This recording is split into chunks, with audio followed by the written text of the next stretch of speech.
This is the Truth Network.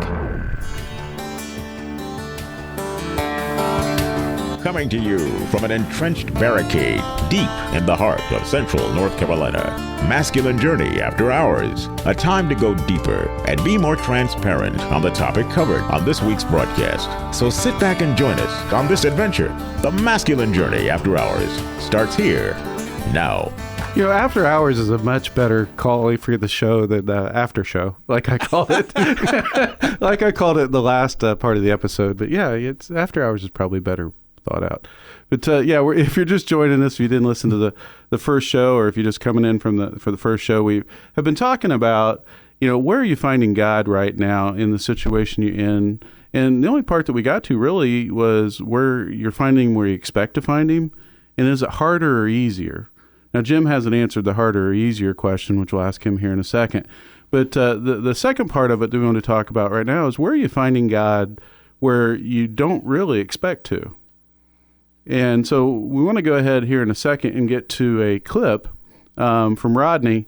But I guess the premise would be, you know, where are some of those times that all of a sudden you're watching something, you're listening to something, you're seeing something, a thought comes in, and you're like, wow, boom, there's God. You know, or God prompts you in some way. And it'll become more clear as we talk through it in the show. But Rodney, why don't you go ahead and tell us a little bit about this clip, and we'll go ahead and play it. Well, it came to my mind the first thought when you said, where do you see God, is, well, where do you find God? And then it popped into my head about finding Nemo. And then immediately, of course, then there's Dory, who is absent-minded. She doesn't know what's going on, and you kind of get a good picture of that here when she meets Nemo for the first time, who she's trying to find. And it's kind of, if you watch the movie, you kind of catch the part where he says his name, and you think, oh, she's going to realize that's Nemo, and she's like, oh, catchy name, you know, and just doesn't realize what she actually has right in front of her, what she's been looking for who she's been trying to find. So it's just a good little humorous clip.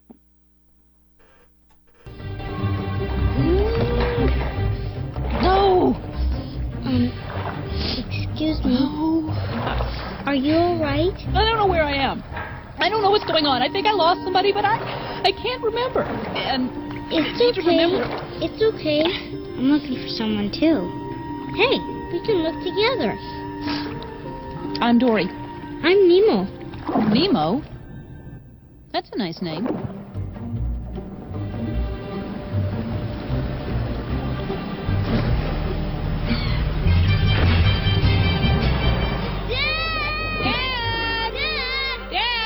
Wait a minute. Is it your dad or my dad? My dad. Got it. Dad! Where are we anyway? Dad! Dad!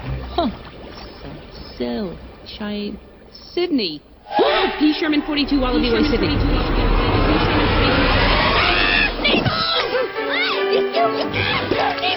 Yes, I'm Nemo! Oh, you're Nemo! You were dead. I saw you, and then here you are. I found you. You're not dead, and your father. Your father. My father? You know my father? Where is he? This way. He went this way. Quick. So, Rodney, what was it about that really said, oh, I gotta have this clip? Well, the hard part was choosing which one. Yeah. Because there's so many good clips in that movie that would go to this point, because just the character of Dory, where she just can't remember and she's trying to figure things out. But like right here specifically, I love it where they're both looking for somebody, and that's what we're doing. We're searching for God, and you know, whether you admit it or not, that's what we're all looking for. And fortunately, we don't find him; he finds us, because we'd never find him if we had to do it on our own. So just this back and forth, your dad or my dad? Okay, your dad. And then she has this epiphany finally when she sees Sydney, and then all of a sudden everything rings, the address. I'm trying to look for somebody. Oh, yeah, it's you. It's Nemo. Oh, I found you. Oh, I know your dad. Your dad. Oh, man. And all this starts coming through to her. And that's the way I feel so many times in my Christian walk, where it's like I'm so near God, and then the next minute I'm not, and then the next hours I'm not, and then it's like this epiphany. Oh, yeah, that's right. I'm a child of God. Then I have another epiphany. Oh, yeah, I'm a child of God. And it just keeps like this, kind of like Groundhog Day, you know, where it's just like, oh, yeah, that's right. I have a relationship with you. Why am I go to you first? Why am I not? So I kind of feel like in my Christian walk, I can be much like Dory. So your Delta name would be Flounder. Flounder. Another great play. You look so much like John Belushi. Why, thank you. I'm looking more like him the longer this stay-at-home thing goes on. Because it's, there's a lot of comfort food you can find when you really got time to look for it.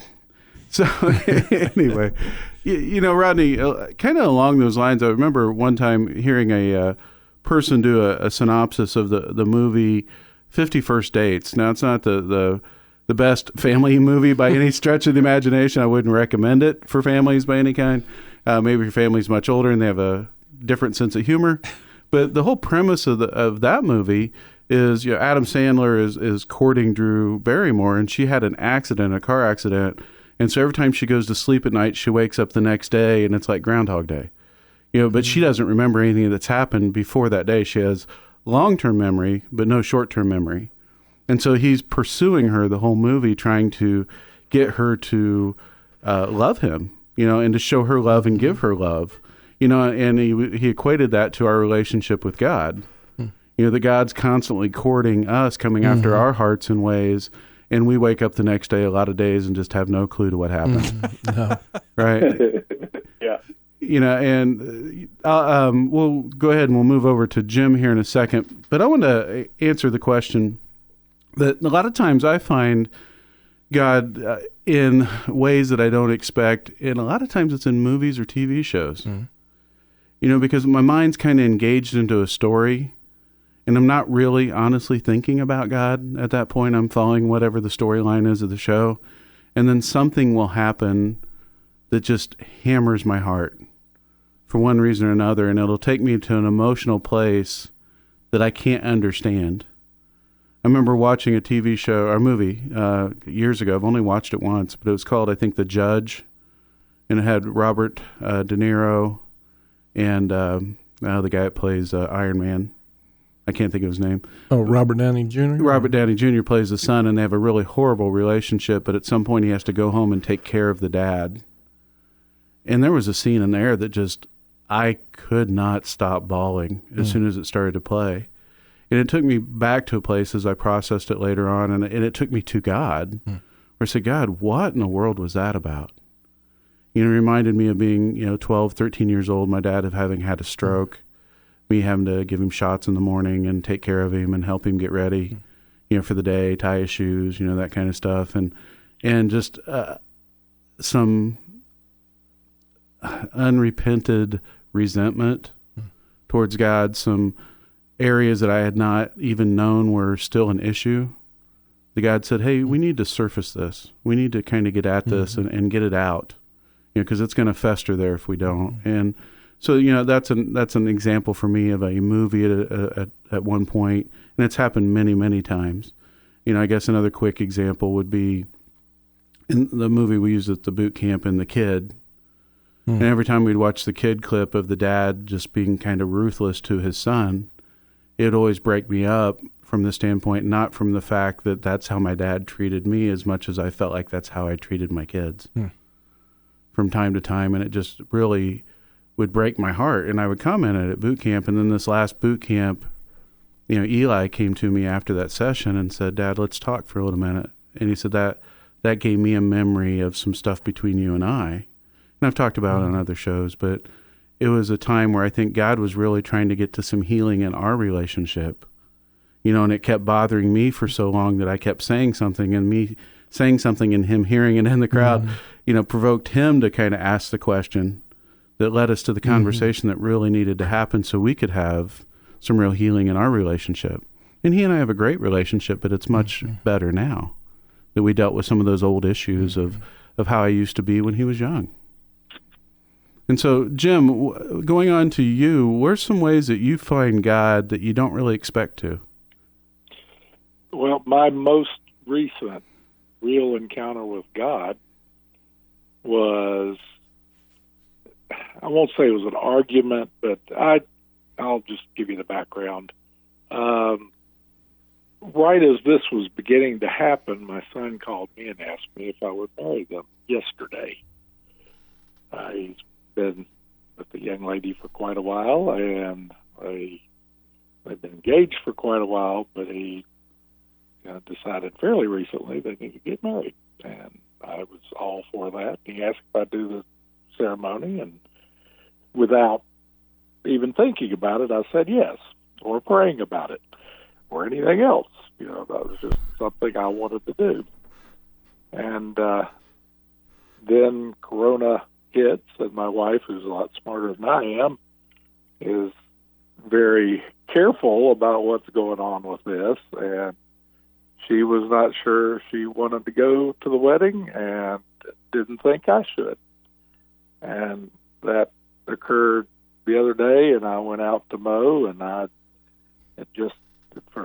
you guys know me, I don't cuss. Well, I sent a damn to my son about hating this situation. And it really was about the situation. I wasn't angry with my wife, but she didn't want me to go. I wasn't sure I should go.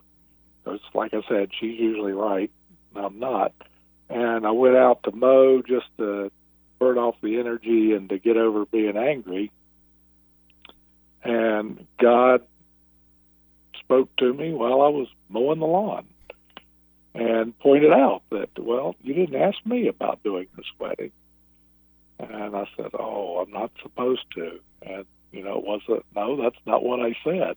But you did it because you wanted it, not because it was what I wanted you to do. And it turned out that everything worked out beautifully. Carolyn did go. But my usual wedding message was greatly altered by what God told me I needed to say when I was there. So, yeah, it was the right thing to do, but I was doing it for the wrong reason. And he showed up and corrected me. Mm-hmm. And maybe one of the places that I should look for God, too, is mowing the grass, because I've had one other very significant encounter with God while I was mowing. Totally different thing, but it was a very peaceful one. But, that's not really where you expect to run into God while you're mowing grass. Don't start the mower in the closet, please. Well, I might meet God doing that. Yeah, you might meet him sooner than what you would anticipate. Yeah. Monoxide is not a good thing. Yeah. Well, thank you, Jim. I appreciate it. Sure. Robbie, let's ask you that question, and then we'll go to Harold after that. But where are you finding God right now that you don't really expect to?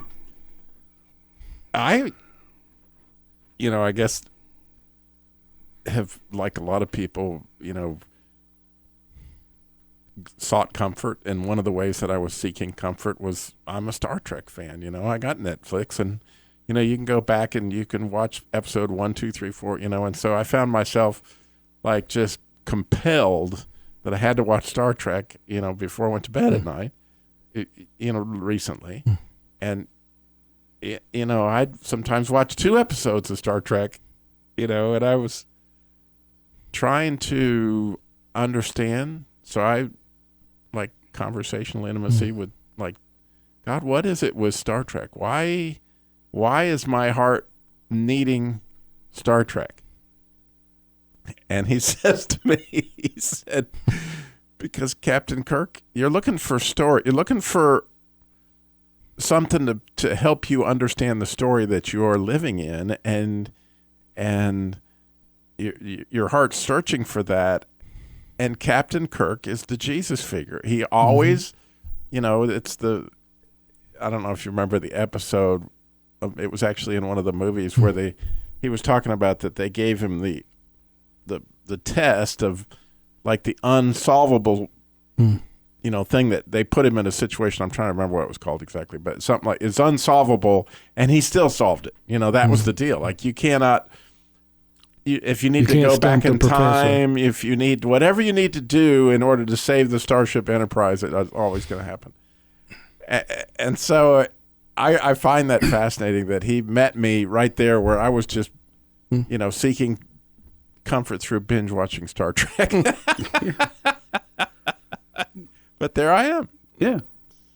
So you find Jesus in the Priceline guy. No, Captain Kirk, you're right, because he always had an answer. He always figured out an answer to the problem they were facing. Right. Yeah, there was always some solution, some way to get through it. True. Or sometimes, the circumstances just happened to where they always were rescued or they made it. But nonetheless, my heart is just, one of the things about this is that there's all these mysteries. And there's what appears to me to be total insanity in the media and in people's response. Like, it just makes absolutely no sense to me. And there's certainly a part of this story that has, like, you do not know how this story is going to play out. Right. We have, and there's no precedent, and the numbers make no sense.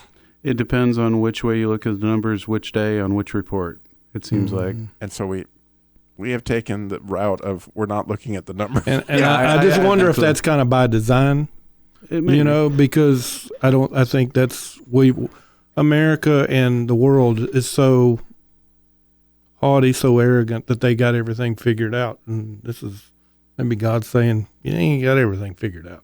Your models, No, there's no formula. Right. That's going to really work with God. Sure. You go back to where we talked about at boot camps and stuff, the way Jesus did healing, he never really did it the same way twice. Right? There was no formula with him. He one time spits in the mud, and puts it on the guy's eyes so he can see, and another time he does it a different way. And so I think that there is that mystery that God won't let us figure out some things. And I'm grateful he does put people in place that allows us to get to vaccinations and those things that hopefully at some point. But let's go ahead and go to Harold. And Harold, how are you finding God these days in ways you don't necessarily expect? Well, I'm not currently able to think of anything like that, but thinking back into the past, the times that I found God in places where I didn't expect it is when he saved my fat out of the fire on more than one occasion. A motorcycle accident that did occur, a near accident when I was in the Fiero that would have been sure death, that I can't explain any way other than an angel taking me around the pickup truck that was right in front of me. I had 5 bypasses after flatlining twice. So I look back at my life, and there are times and circumstances where I know God had to be there, or I wouldn't be here talking to you on the phone. And yet I couldn't really expect him in any of those circumstances, yet he was there. And, that's comforting because he has a purpose for me, or I wouldn't be here. And sometimes I wonder if I'm fulfilling that purpose, but I know he loves me, and I know he has things for me to do. Thank you. Andy, so we're over to you with this question, and then we'll probably have some follow-up questions on some things. Okay, so I guess me, specifically something that's brought on where I, didn't expect to meet God in a certain way. I don't know that I'm like Harold, I don't know if I've really ran into that for this time period, but I know that there's been places in my life to where, I didn't expect it. When I got involved with the masculine journey, for example, I mean, that was a time and a need and a place. I'd been humbled. I'd been to where I was like, something's not working. I've got to go. There's more to God that I have not experienced. And I experienced God in a lot of different ways, but there's still something missing. I think more than anything is I just didn't. I had a close relationship with God, but I still did not have. I saw him like my father. I really didn't. And I think that's kind of what's brought everything else out possible, is that I really didn't feel like I could have that close type of connection to him. And I think a lot of what I've went through in the past, 4 or 5 years, being hooked up with the ministry and a lot of searching, is that he's met me there. He's positioned me in a time where, in the previous, this would have rocked my world, and that I'm in a much better position. Please don't take this as that I've got it all figured out or anything like that. but I feel like I've tried to continue, and he's done a lot of stuff where I've made a lot of mistakes, and he's had my back, kind of like what Harold was saying. But he's also seen my heart. I mean, something that he put on my heart recently. I used to love to hear this scripture, and I hadn't heard it in a while until recently, which was a blessing. But for the eyes of the Lord run to and fro throughout the whole earth to show himself strong, and in behalf of them whose heart is perfect towards him. Now, that doesn't mean you're perfect, but your heart is perfect towards him, or somebody that really wants to know God. And he's constantly looking. That's 2 Chronicles 16:9, and I say that so you can go look it up. But I love that scripture and the fact that God really is looking. We feel like sometimes we're searching from him, and we are, but it says he's looking to and fro, looking for somebody that's heart's turned towards him. And I think in this time, we're going to turn our hearts towards him. Most people, if you go look in the Bible, they don't come to God in blessing and plenty and favor, those kinds of times. They usually come to him in some kind of crisis, and that's where we're at. So that's cool, because, it's funny. This morning I was studying that word perfect. I don't know if you knew this in relationship to your 2 Chronicles passage, but the first place you find that word is God found Noah to be perfect in his generation. Yeah. And, Noah is the picture of grace to some extent, because his name spelled backwards is grace in Hebrew. And, cool. And so he was the first one who found favor, which is always interesting to me. Noah must have been looking for favor in God's eyes, because Noah's the first person who found favor in God's eyes. And that's where the word grace is introduced in that same little thing where he that's awesome. Is that perfected. And I'm trying to think of the New Testament passage that used that same term where it says you got to be perfect. And I'm like, what? Yeah. I got to be perfect. I thought that human beings couldn't be perfect. That's what Jesus was talking to the Pharisees, and he said, you got to get out the whole law right. And they're like, the whole law right? If you miss one, you're messed up. And that's where grace comes in. So. Yeah, I think part of it is looking for God. Right. In this season, I think I'm finding it easier because I am acting more like a 3-year-old in the way that I'm asking why more. Because I'm out front and not a whole lot I can do at the house right now, right? I mean, there's, I'm looking at the weeds. Okay, it's time to get rid of the weeds or whatever. And so walk around and the lilac bushes are there, and I'm just mesmerized by them. And part of that is growing up, they were at my home in Indiana. It reminds me of my mom. It reminds me of, just some really warm feelings about her, because she always had me go clip them and bring them in, in the house smelling like lilacs. But just asking, okay, God, why? Why this? Today I'm sitting outside and just feeling the sun, and the wind starts to pick up, and I'm like, oh yeah, God, you're in the wind too. And just being more alert to the message that he's sending. Some of it is just teaching your mind to look for it. My boys and I were watching the Michael Jordan series that came out this week, and one of I think it's in the first one, the first two came out. Michael's talking about competitiveness, where he gets his competitiveness, and it comes from competing against, I think, is his older brother. I think his name is Larry, maybe. But as it becomes very apparent very quickly that whoever's doing better in basketball is getting the father's approval. Right. And so Michael starts to believe, at least from his youthful eyes, the only way I'm going to get dad's approval is to beat my brother in basketball, to be better at him than this, and it became the driving factor in his life.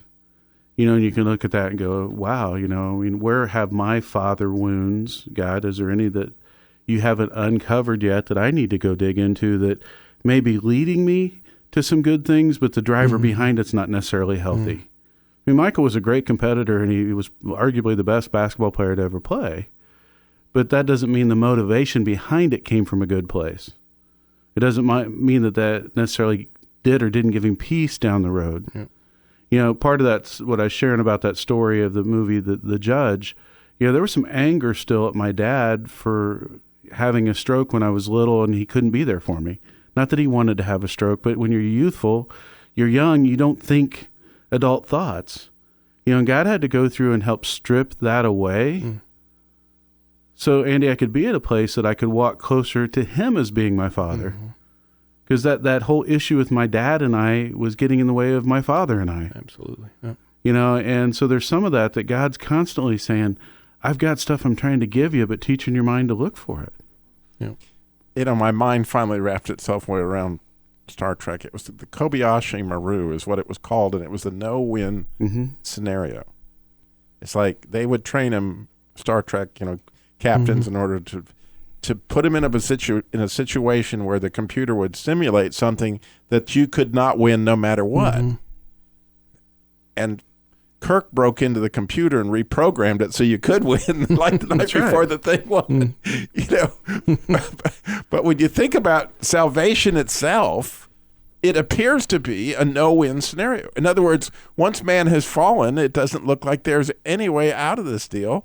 And you look at this, but fortunately, you know, there is this character, and I guess my heart is just always looking for hope.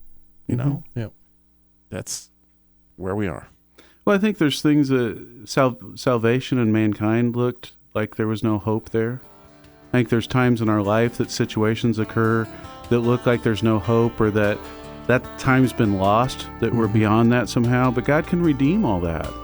You know, and he's trying to redeem it as a point, that he's trying to get your attention, whether it's through a silly TV show, whether it's through the beauty of nature outside, whether it's through a song, whether it's through his word, through prayer, whatever that is. He's constantly trying to get your attention, saying, I love you, son. I love you, daughter. I got something for you. Please come to me and find out what that is. And I encourage you to do that this week, is to step closer to him as he brings things up in your heart. When those emotions come in, say, God, why? Why this? And be that 3-year-old. Why? And let him answer it and let him love on you. We'll see you next week.